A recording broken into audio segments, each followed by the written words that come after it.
Alam nyo ba na sa Pilipinas ka lang makakakita ng makiki-birthday na walang dalang regalo pero may dalang supot?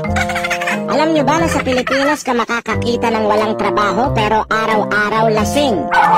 At alam nyo ba na sa Pilipinas ka makakakita ng mga babaeng nagpipills kahit nasa abroad ang mister? Sa Pilipinas ka lang makakakita ng taong maamo kapag nangungutang pero galit pag siningil. Pag ang tropa mo natalisod, imbes na tulungan mo, tatawanan mo pa. Ahahaha, tanga amputs! Sa Pilipinas, ang mga tao ay madalas magpasaring sa social media. Pero kapag pinalagan mo ay auto-block ka na sa kanya. Sa Pilipinas, ang magkakamag-anak at magkakaibigan ay nag-aaway-away at nagtatakwilan dahil sa ipinaglalaban na kandidato. At sa araw ng botohan ay pipicturan ang daliri na may tinta at ipopost sa social media na may caption na done. Sa Pilipinas, ginagawang remote office or review center ang mga coffee shops.